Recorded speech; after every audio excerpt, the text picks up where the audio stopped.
Elara, you're a burden. You can't even manage our home or care for Juniper. What good are you? Milo's words sliced through the sterile hospital air, cutting deeper than the injuries that had landed me here. I stared at him, my husband of 10 years, searching for a glimmer of the man I'd fallen in love with. There was nothing but cold disdain in his eyes. "I'm sorry," I whispered, my voice hoarse from disuse. "I'll try harder." He scoffed, running a hand through his perfectly styled hair. "Try harder? You've been saying that for years. Look at you now, laid up in this bed. Who's taking care of our daughter? Who's running our household?" I swallowed hard, fighting back tears. "It was an accident, Milo. I didn't mean to." "Of course you didn't mean to," he interrupted, his tone dripping with sarcasm. "You never mean to do anything wrong, do you, Elara? It's always an accident, always someone else's fault." My name is Elara, and this is the moment I realized my husband was my enemy. I closed my eyes, willing the pain in my chest to subside. It wasn't just from the broken ribs, it was the crushing weight of disappointment and betrayal. When had things gone so wrong? When had the man who once promised to love and cherish me become this cruel, unfeeling stranger? "Where's Juniper?" I asked, changing the subject. "Is she okay?" Milo's face softened slightly at the mention of our daughter. "She's with your parents. They're spoiling her rotten, as usual." I nodded, relieved that at least our little girl was safe and cared for. "Can I see her soon?" "When you're better," Milo said dismissively. "She doesn't need to see you like this. It would only upset her." I bit my lip, holding back a retort. Of course Juniper would want to see me, regardless of my condition. She was only 7, but she was perceptive and loving. Unlike her father. Milo glanced at his watch, sighing dramatically. "I have to go. I have a meeting I can't miss." "On a Saturday?" I couldn't keep the suspicion out of my voice. His eyes narrowed. "Yes, on a Saturday. Some of us still have work to do, Elara. We can't all lie around in bed all day." The barb stung, but I refused to let him see how much it hurt. "Of course. I understand." Milo leaned down, his lips brushing my forehead in a perfunctory kiss. "Get better soon. We need you back home." As he turned to leave, a faint scent caught my attention. It wasn't his usual cologne. It was something softer, more floral. Women's perfume. The door closed behind him, and I was left alone with my thoughts and the steady beep of the heart monitor. Tears welled up in my eyes, but I blinked them away furiously. I was done crying over Milo. Done being the perfect, submissive wife who always tried to please him. I thought back to the accident that had brought me here. The screeching tires, the sickening crunch of metal, the world spinning out of control. It had been terrifying, but now, lying in this hospital bed, I felt an odd sense of clarity. This was my chance. My opportunity to reclaim my life, to become the woman I used to be before Milo's controlling nature had slowly eroded my sense of self. A knock at the door interrupted my thoughts. A nurse entered, her kind face a welcome change from Milo's cold demeanor. "How are you feeling, Mrs. Henderson?" she asked, checking my vitals. "I'm okay," I lied, forcing a smile. "When do you think I'll be able to go home?" The nurse consulted my chart. "The doctor wants to keep you for a few more days just to be safe. You took quite a hit in that accident." I nodded, my mind already racing. A few more days. That's all I needed to start formulating a plan. "Is there anything you need?" the nurse asked. "Anyone you'd like us to call?" I hesitated for a moment, then made a decision. "Yes, actually. Could you please call my father? Cyrus Blackwood." The nurse smiled. "Of course. I'll take care of that right away." As she left the room, I settled back against the pillows, a newfound determination coursing through me. Milo thought I was weak, a burden. He had no idea what I was capable of. I closed my eyes, picturing Juniper's sweet face. Everything I was about to do, I would do for her. To protect her from the man Milo had become. To give her the loving, stable home she deserved. My fingers curled into fists at my sides. Milo had made a grave mistake in underestimating me. He thought he held all the power in our relationship, but he was wrong. I had something he didn't know about, something that would change everything. A secret that would bring his carefully constructed world crashing down around him. As I drifted off to sleep, a small, satisfied smile played on my lips. Milo's reign of control was coming to an end, and he didn't even know it yet. Let the games begin. I closed my eyes, letting the rhythmic beeping of the hospital machines fade away as my mind drifted back to the beginning. The day I met Milo Henderson. It was a crisp autumn afternoon, leaves crunching under my feet as I hurried across the university quad. I was late for a guest lecture, my arms full of books and papers. That's when I collided with him. Whoa there! His voice was warm, tinged with amusement. Strong hands steadied me, preventing a fall. Are you all right? I looked up, meeting the most captivating green eyes I'd ever seen. I'm so sorry, I stammered, face flushing. I wasn't watching where I was going. He grinned, helping me gather my scattered belongings. No harm done. I'm Milo, by the way. Milo Henderson. Elara Blackwood, I replied, returning his smile. That chance encounter sparked a whirlwind romance. Milo was charming, attentive, and seemed to genuinely care about my dreams and aspirations.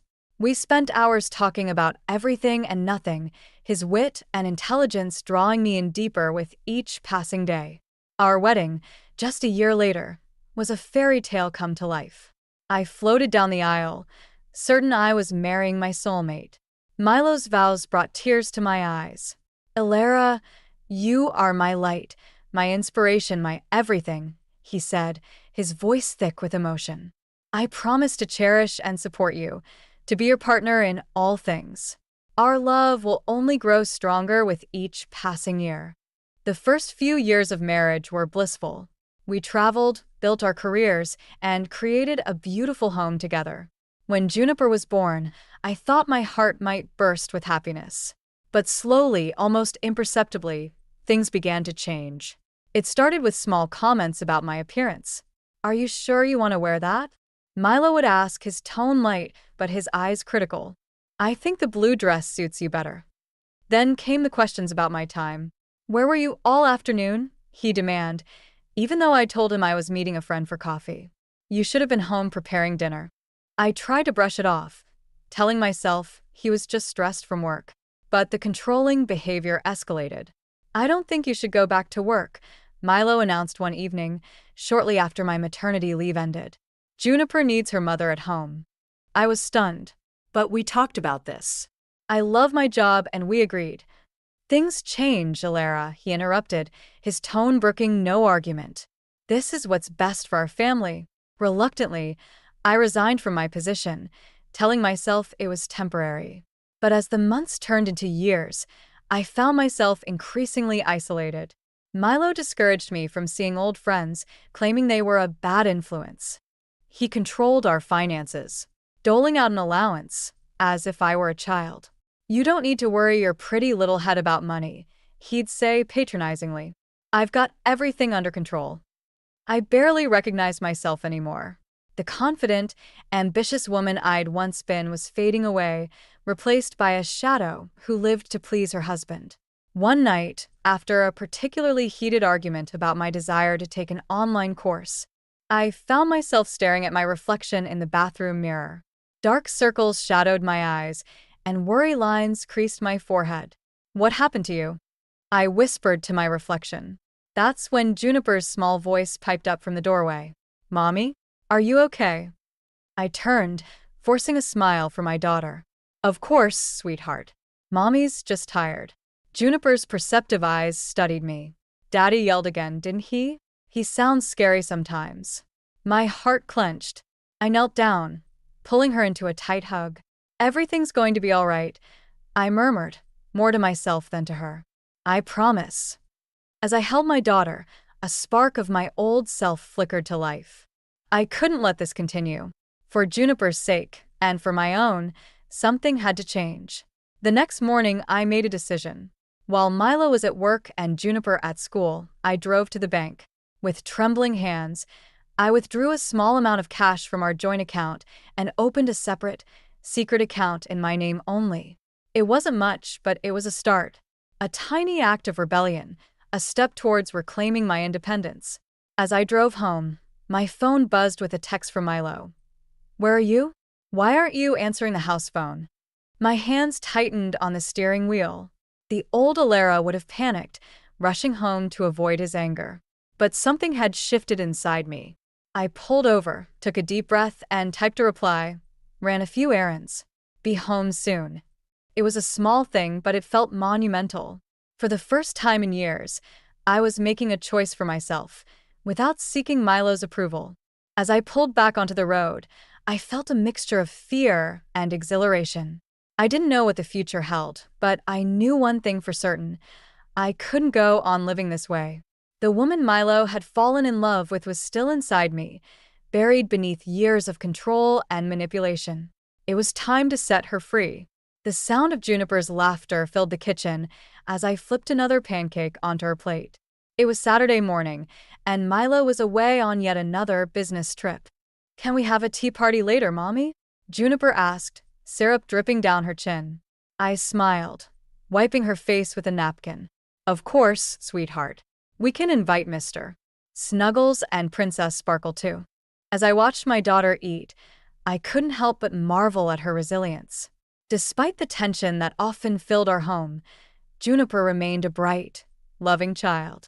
But I wasn't blind to the effects of Milo's behavior on her. "Mommy," Juniper said suddenly, her voice dropping to a whisper. "Is Daddy coming home today?" I hesitated, unsure how to answer. "I'm not sure, honey. Why do you ask?" She shrugged, pushing her pancakes around her plate. "He's gone a lot. And when he is home, he's always on his phone or yelling." My heart clenched. "Daddy's just been busy with work, that's all." Juniper looked up at me, her eyes far too serious for a 7-year-old. "Is that why he smells different now?" I froze. "What do you mean, different?" "Like flowers," she said, wrinkling her nose. "It's not his normal smell. I don't like it." The room seemed to tilt for a moment as the implications of Juniper's innocent observation hit me. Floral perfume. The scent I'd noticed in the hospital wasn't a one-time occurrence. "When did you first notice this new smell?" I asked, trying to keep my voice casual. Juniper thought for a moment. "A few months ago, I think. After he started working late all the time." I nodded, my mind racing. "Thank you for telling me, sweetheart. Now, why don't you go get dressed for our tea party?" As soon as Juniper left the kitchen, I sagged against the counter, my suspicions crystallizing into a sickening certainty. Milo was having an affair. The rest of the day passed in a blur of tea parties and forced smiles. After tucking Juniper into bed, I found myself pacing the living room, my thoughts a chaotic whirlwind. What was I going to do? Confront Milo? But with what proof? The word of a 7-year-old about a change in cologne? My eyes fell on Milo's desk in the corner of the room. He always kept it meticulously organized, warning me never to touch his work papers. But now, driven by a desperate need for answers, I approached it. The top drawer was locked, but I knew where Milo kept the key. With trembling hands, I retrieved it from its hiding place and opened the drawer. At first glance, everything seemed normal. Neatly stacked files, a calculator, some pens. But as I rifled through the papers, a small, pale blue envelope caught my eye. It was tucked beneath a stack of invoices, as if hidden. My heart pounding, I opened it. Inside was a handwritten note, the flowing script distinctly feminine. "My dearest Milo, last night was magical, as always. I can't wait to see you again. Remember, patience is a virtue. All my love, P." The letter slipped from my numb fingers, floating to the floor like a fallen leaf. Patience. Even her name was a mockery of my situation. I don't know how long I stood there, staring at nothing as my world crumbled around me. The sound of a car in the driveway jolted me back to reality. Milo was home. Hastily, I replaced the letter and locked the drawer, just managing to retreat to the kitchen before the front door opened. "Alara?" Milo called out. "Where are you?" I took a deep breath, plastering a smile on my face as I stepped into the hallway. "Welcome home. How was your trip?" Milo's eyes narrowed slightly, studying me. "Fine. Productive." Is Juniper asleep? I nodded, fighting to keep my voice steady. Yes. She went down about an hour ago. He grunted, loosening his tie. Good. I'm going to take a shower. As he brushed past me, that faint floral scent wafted through the air. Juniper was right. It wasn't his usual cologne. I waited until I heard the shower running before I allowed the tears to fall. How had I been so blind? So willing to make excuses for his behavior? But as I stood there, crying silently in the darkened hallway, something shifted inside me. The sadness gave way to anger, then determination. I thought of Juniper, of the life I wanted for her. A life free from lies and manipulation. I couldn't confront Milo. Not yet. I needed more evidence, needed to be smart about this. For Juniper's sake, and for my own. Wiping my eyes, I made a decision. Tomorrow, I would start looking for a private investigator. Someone who could give me the proof I needed to break free from this sham of a marriage. As I heard the shower turn off, I straightened my shoulders and headed to the bedroom. I would play the role of the dutiful wife a little longer. But not for much longer. Milo had no idea what was coming. And for the first time in years, I felt a flicker of hope for the future. A future where I would reclaim my life, my dignity, and my freedom. The game was about to change, and this time, I intended to win. The Office of Reed Investigations was nothing like I'd imagined. Instead of a dimly lit, smoke-filled room straight out of a noir film, I found myself in a modern, well-lit space with sleek furnishings and state-of-the-art technology. Mrs. Henderson, a tall, athletic woman with short-cropped hair, approached me, hand extended. I'm Samantha Reed. Please come in. I followed her to a private office, clutching my purse tightly. Inside, I hesitated before taking a seat across from her desk. So, Samantha said, her tone businesslike but not unkind, what can I help you with today? I took a deep breath, steeling myself. I believe my husband is having an affair. Samantha nodded, her expression neutral. I see. And what has led you to this conclusion?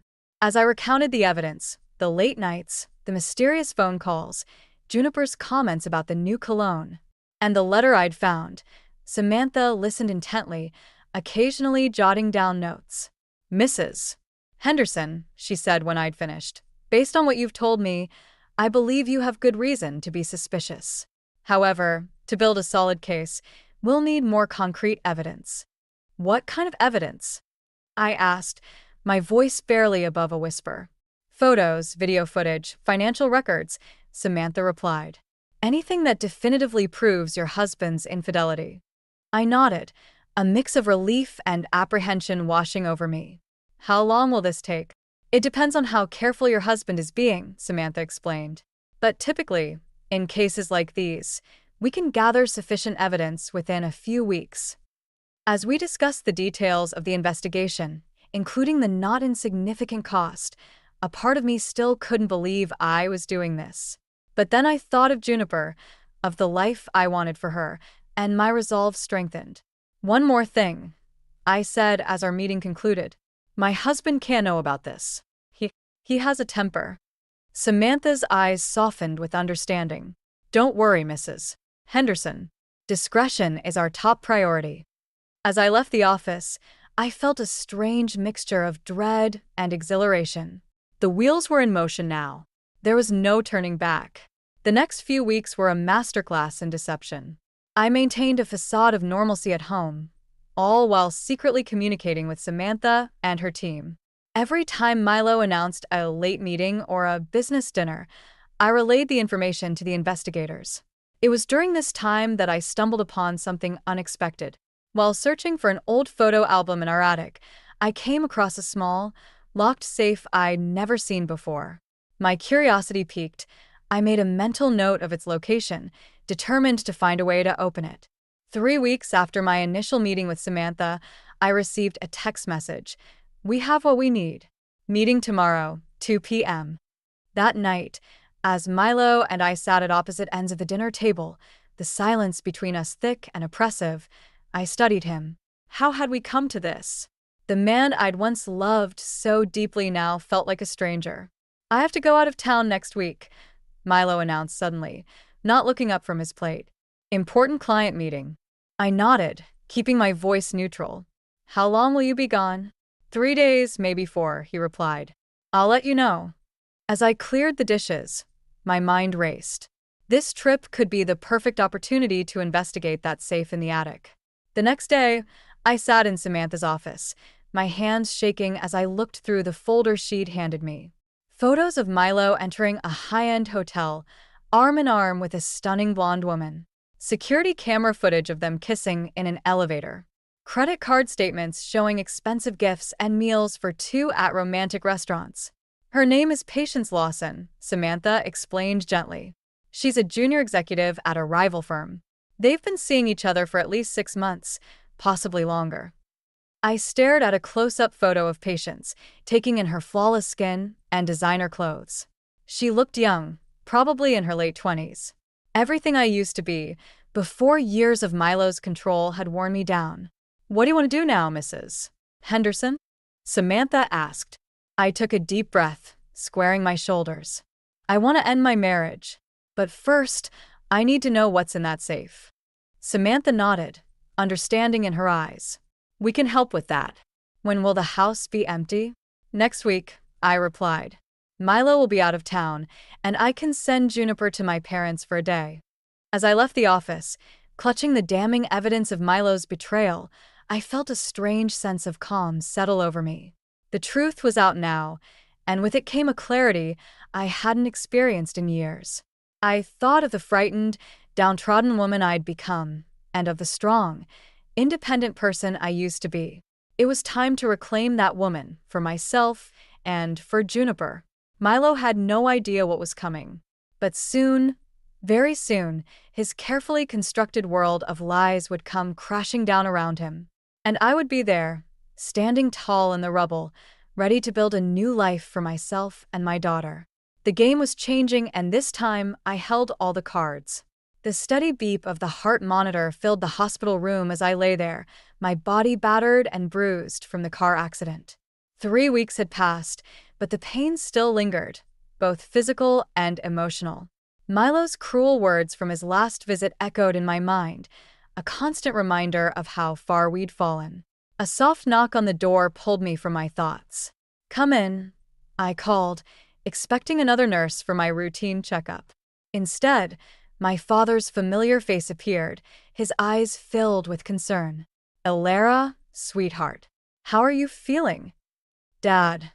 I breathed, relief washing over me. I'm okay, just tired. Cyrus Blackwood approached my bedside, taking my hand in his. His touch was warm, comforting. Everything Milo's hadn't been in years. I've been trying to reach you for days, he said, his brow furrowed. Milo said you weren't up for visitors, but I couldn't stay away any longer. Of course, Milo had been gatekeeping. I shouldn't have been surprised. I'm glad you're here, Dad, I said, squeezing his hand. Cyrus settled into the chair beside my bed, his expression serious. Elara, there's something I need to tell you. Something important. I tensed, bracing myself for bad news. What is it? Do you remember your great-aunt Cordelia? He asked. I nodded, recalling the eccentric old woman who'd always smelled of lavender and peppermints. Of course. She passed away a few years ago, didn't she? Yes, Cyrus confirmed. What you don't know is that she left you something in her will. Something substantial. My heart began to race, setting off the monitor beside me. What do you mean? Cyrus leaned in, lowering his voice. Cordelia left you her entire estate, Elara. The house, her investments, everything. It's all yours. The room seemed to spin around me. But why? Why me? She always had a soft spot for you, Cyrus explained.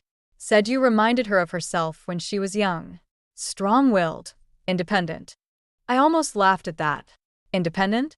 I'd been anything but that for years. The thing is, Cyrus continued, there was a stipulation in the will. You weren't to be informed of the inheritance until your 40th birthday. Which was last month, I whispered, the pieces falling into place. Caris nodded. I've been trying to tell you, but with the accident and Milo blocking my calls. A thought struck me, cold and terrifying. Dad, does Milo know about this? No, Cyrus assured me. The lawyers have been very discreet. As far as I know, only you, me, and your mother are aware of the inheritance. Relief flooded through me, followed quickly by a surge of hope. This changed everything. With this inheritance, I had options. I could leave Milo, provide for Juniper, start a new life. How much? I asked, almost afraid to hear the answer. Cyrus hesitated, then said, "It's in the millions, Alara. You'll never have to worry about money again." Tears welled up in my eyes, a mix of gratitude and overwhelming emotion. "Oh, Dad," I choked out. He squeezed my hand, his eyes searching my face.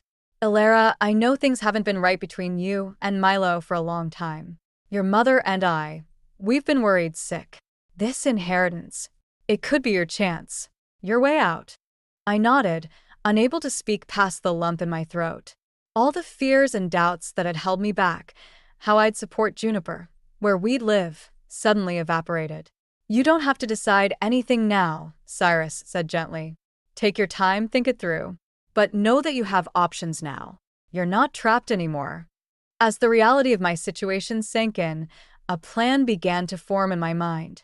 The evidence from the private investigator, the mysterious safe in the attic, and now this unexpected windfall, it was all coming together. "Dad," I said, my voice stronger now, "I need your help with something." Cyrus leaned in, his expression serious. "Anything, sweetheart. What do you need?" "I need you to keep this inheritance a secret for a little while longer," I explained. "And I need you to take care of Juniper for a few days next week. Can you do that?" He nodded, a glimmer of understanding in his eyes. "Of course. But, Alara, whatever you're planning, be careful. Milo, he's—" "I know, Dad," I interrupted. "Believe me, I know exactly what Milo is capable of. But it's time I showed him what I'm capable of too." As Cyrus left, promising to return with my mother soon, I felt a renewed sense of purpose.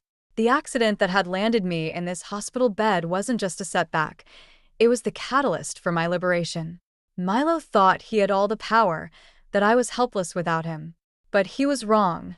With the truth about his affair, the mystery of the safe, and now this unexpected fortune, I held all the cards. The game was about to change, and Milo had no idea what was coming. For the first time in years, I allowed myself to smile, a real, genuine smile that reached my eyes. Freedom was within my grasp, and I was ready to seize it with both hands. The sterile hospital room felt different today. The air was charged with tension as I sat up in bed, my heart pounding in anticipation. Today was the day. The day I would confront Milo and reclaim my life. I heard his footsteps before I saw him, that familiar confident stride that used to make my heart flutter. Now, it only filled me with determination. Milo entered, his face a mask of concern that didn't quite reach his eyes. "Alara, darling, how are you feeling today?" I met his gaze steadily. "I'm feeling much better, Milo." "Please sit down." "We need to talk." He hesitated, a flicker of unease crossing his features before he complied. "Of course. What's on your mind?" I took a deep breath, steeling myself. "I know about patience, Milo." The color drained from his face. "What are you talking about?" "Don't insult my intelligence," I said, my voice surprisingly calm. "I know about your affair. I have proof." Milo's expression hardened. "You're confused, Alara. The accident must have—" "Stop lying," I interrupted, reaching for the folder on my bedside table. "I have photos, credit card statements, hotel receipts. Do you want to see them?" His eyes darted to the folder, then back to my face. "You had me followed," he hissed, anger replacing his feigned concern. "I did what I had to do," I replied. "You left me no choice." Milo stood abruptly, pacing the small room. "This is ridiculous. You've clearly lost your mind. When we get home, we'll find you a good therapist and—" "I'm not going home with you, Milo," I said firmly. "Not now, not ever." He whirled to face me, his eyes blazing. "What are you saying?" "I'm saying it's over. I want a divorce." Milo's laugh was cold, mirthless. "A divorce?" And how exactly do you plan to support yourself? You haven't worked in years. You have nothing without me. I allowed myself a small smile. That's where you're wrong. I have more than you could imagine. Confusion flickered across his face, quickly replaced by suspicion. What are you talking about? I've inherited a fortune, Milo. Miljo. I don't need your money anymore. He stared at me, disbelief etched on his features. You're lying. I'm not, I said calmly. But that's not all. I know about the safe in the attic, Milo. What are you hiding in there? Milo's face went pale, then flushed with rage. In 2 quick strides, he was at my bedside, looming over me. You stay away from that safe. Do you understand me? He snarled, gripping my arm painfully. I refused to flinch. Or what, Milo? You'll hurt me? Like you've been hurting me for years? His grip tightened, and for a moment, I saw the monster beneath the charming facade. You have no idea what I'm capable of, he growled. Neither do you. I shot back, my voice steady despite my racing heart. I'm not the weak, submissive wife you think I am. Not anymore. Milo's eyes narrowed. Is that so? And what about Juniper? Do you really think you can take care of her on your own? Don't you dare bring our daughter into this, I hissed. She deserves better than a father who lies and cheats. His hand raised, and for a terrifying moment, I thought he might strike me. But then, a nurse appeared in the doorway. Is everything all right in here? She asked, her eyes darting between us suspiciously. Milo released my arm, his face instantly transforming into a mask of concern. Everything's fine. My wife is just a bit emotional today. The nurse didn't look convinced. Mr. Henderson, I think it's time for you to leave. Mrs. Henderson needs her rest. Milo's jaw clenched, but he nodded. Of course. I'll be back tomorrow, darling, he said, his tones sickly sweet. As he turned to leave, I called out, Don't bother, Milo. I'll have my lawyer contact you. He froze for a moment, then stormed out without another word. As soon as he was gone, I let out a shaky breath. The nurse rushed to my side. Mrs. Henderson, are you all right? Do you want me to call security? I shook my head. No, thank you. But could you please call my father? Cyrus Blackwood. His number is in my contact list. She nodded, patting my hand gently before leaving the room. Alone again, I closed my eyes, my mind reeling from the confrontation. I had done it. I had stood up to Milo, and I had survived. But I knew this was just the beginning. Milo's reaction to the safe troubled me. What could he be hiding that would make him so angry, so afraid? Whatever it was, I was determined to find out. As I waited for my father to arrive, I began to plan my next moves. I would need to secure a lawyer, find a new place to live, and most importantly, protect Juniper from the fallout. The road ahead would be challenging, but for the first time in years, I felt truly alive. I had reclaimed my voice, my power, and my future. Milo thought he had won, that he had broken me down over the years. But he was wrong. This was just the beginning of my comeback, and I was ready for whatever came next. Let him rage. Let him threaten. I was no longer afraid. I was Elara Blackwood, and I was finally free. The warm afternoon sun streamed through the windows of my parents' living room, casting a golden glow on Juniper as she played with her dolls. It had been 2 months since I'd left the hospital and moved in with my parents, 2 months of rebuilding my life piece by piece. Mommy, look, Juniper exclaimed, holding up a doll she'd dressed in a miniature business suit. She's a boss lady, just like you're going to be. I smiled, my heart swelling with love and pride. That's right, sweetheart. We're both going to be strong, independent women. As I watched my daughter play, I marveled at how much had changed in such a short time. The divorce proceedings were underway, and thanks to the inheritance from Aunt Cordelia, I had the resources to fight Milo's attempts to control the narrative. My phone buzzed with a text from Samantha Reed, the private investigator. Big news. Call ASAP. Excusing myself, I stepped into the kitchen to make the call. Elara, Samantha's voice was urgent. We cracked the safe. You're not going to believe what we found. My heart raced as she detailed the contents. Offshore account numbers, incriminating documents. and evidence of large-scale financial fraud at Milo's company. This is huge, I breathed. What do we do now? I've already contacted the authorities, Samantha replied. They're moving to freeze Milo's assets. But Alara, be careful.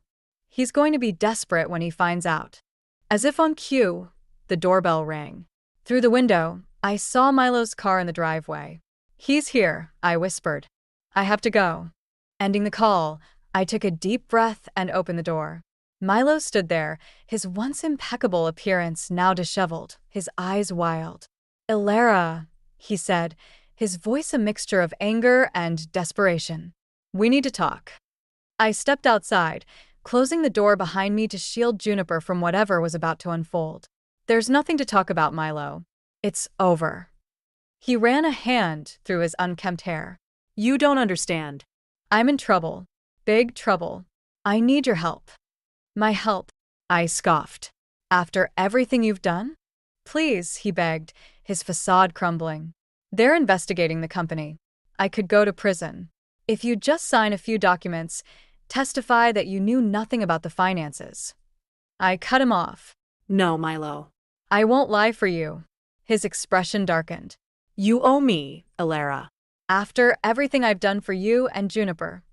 Everything you've done? I interrupted, my voice rising. You mean controlling every aspect of our lives? Cheating on me? Belittling me at every turn? Milo's eyes narrowed. You ungrateful bitch. You'd be nothing without me. That's where you're wrong, I said, standing tall. I'm everything I am in spite of you, not because of you. He lunged forward, grabbing my arm. You'll regret this, Alara. I'll make sure you never see Juniper again. Before I could react, a strong hand clamped down on Milo's shoulder. I suggest you let go of my daughter, my father's voice boomed. Milo released me, stumbling backward. Cyrus stood protectively in front of me, his eyes blazing with fury. You're finished, Milo, I said, my voice steady. The authorities know everything. It's only a matter of time before they come for you. The color drained from Milo's face. You open the safe. I nodded. It's over. Leave now before I call the police. For a moment, I thought he might lash out again. But then, his shoulders slumped in defeat. Without another word, he turned and stumbled to his car, driving away with a screech of tires. As the adrenaline faded, I sagged against my father. It's really over, I whispered. Cyrus hugged me tightly. You did it, sweetheart. You're free. Over the next few weeks, the full extent of Milo's crimes came to light. He was arrested, his company crumbled, and his reputation was left in tatters. Meanwhile, my life blossomed. With the help of a financial advisor, I invested my inheritance wisely. I enrolled in business courses at the local college, determined to build a career of my own. Most importantly, I focused on healing and creating a stable, loving environment for Juniper. One evening, as I tucked Juniper into bed, she asked, Mommy, are you happy now? I smiled, kissing her forehead. Yes, sweetheart. I'm very happy. Me too, she said, yawning. I like it when you smile. You didn't smile much before. Her innocent observation brought tears to my eyes. Well, we have a lot to smile about now. And I promise you, we always will. As I left her room, I paused in the hallway, overcome with emotion. The road to this point had been long and painful, but we had made it. Milo's shadow no longer loomed over us. For the first time in years, I felt truly alive, truly myself. The future stretched out before me, full of possibilities. I was Alara Blackwood, mother, survivor, and now, architect of my own destiny. Whatever challenges lay ahead, I knew I had the strength to face them. Because now, finally, I was free. The community center bustled with activity as I made my way through the crowded hallway. Colorful posters advertising various classes and support groups lined the walls. I paused in front of one that read, Women's Empowerment Workshop, and smiled to myself. Alara. There you are, called out Sarah, the center's coordinator. We're all set up in room 3 for your session. I nodded, feeling a mix of excitement and nervousness. It had been 6 months since Milo's arrest, 6 months of rebuilding and rediscovering myself. Today marked a new chapter, my first time leading a support group for women leaving abusive relationships. As I entered the room, I was greeted by a circle of women, their faces a mixture of hope and apprehension. I recognized that look. I'd worn it myself not so long ago. "Good morning, everyone," I began, my voice steady. "I'm Alara, and I'm here to share my story with you. But more importantly, I'm here to listen to yours." Over the next hour, we talked, cried, and even laughed together. As I shared my journey, the manipulation, the fear, the moment I decided to take back control, I saw recognition in their eyes. When they shared their own stories, I felt a deep connection to each of them. "Remember," I said as our session wound down, "you are stronger than you know. Your worth isn't determined by anyone else. It comes from within." As the women filed out, many stopping to hug me or whisper thanks, I felt a sense of purpose I'd never experienced before. This was why I'd survived, why I'd fought so hard. Not just for myself and Juniper, but for all the women who needed to know they weren't alone. Outside the community center, I found my parents waiting with Juniper. My daughter ran to me, her face beaming. "Mommy, did you save all the ladies today?" she asked, her innocence making me smile. I knelt down to her level. No, sweetheart. "They're saving themselves. I'm just helping them remember how strong they are." Juniper nodded solemnly. "Like how you remembered?" "Exactly like that," I said, hugging her tightly. As we walked to the car, my father squeezed my shoulder. "I'm so proud of you, Alara," he said, his voice thick with emotion. "We both are," my mother added, her eyes shining. Back at my parents' house, our temporary home until the new apartment was ready, I sat on the porch, watching Juniper play in the yard. The late afternoon sun cast a golden glow over everything, reminding me of new beginnings. My phone buzzed with a text from Samantha Reed. "Thought you'd want to know. Milo's sentencing is tomorrow. Looks like he'll be away for a long time." I took a deep breath, surprised by the lack of emotion I felt. Milo no longer held power over me, not even enough to evoke anger or satisfaction at his downfall. "Everything okay?" my mother asked, joining me on the porch. I showed her the text. "It's really over," I said softly. She took my hand. "It's been over for a while, sweetheart. This is just the final page of that chapter." I nodded, realizing she was right. I'd moved on long before this moment, had built a new life filled with purpose and joy. "Mom," I said, turning to her, "I've been thinking. I want to start a foundation to help women like me, women who need support to leave abusive situations." Her face lit up. "That's a wonderful idea, Alara. Your father and I will help in any way we can." As the sun began to set, Juniper ran up to us, breathless and grinning. "Mommy, Grandma, look what I found." She held up a small, white feather. "It's beautiful, darling," I said. "Do you know what they say about white feathers?" She shook her head, eyes wide with curiosity.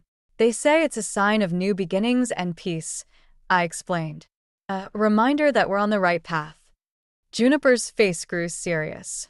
"Is that our path now, Mommy? Peace and new beginnings?" I pulled her into my lap, holding her close. "Yes, sweetheart. That's exactly our path." As we sat there, the 3 generations of us together, I felt a profound sense of peace wash over me. The road had been long and painful, but it had led me here, to this moment of contentment and possibility. I thought about the women I'd met today, about the foundation I wanted to build, about the bright future ahead for Juniper and me. For the first time in years, I felt truly, completely free. The shadows of the past no longer haunted me. Instead, I looked forward to tomorrow with hope and excitement.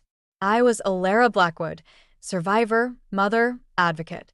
And my story was far from over. As the last rays of sunlight painted the sky in brilliant hues of orange and pink, I made a silent vow. To always remember my strength, to never lose sight of my worth, and to use my experiences to light the way for others. This wasn't just an ending. It was a beginning of a life reclaimed, of dreams reborn, of a future filled with endless possibilities. And I was ready for every moment of it.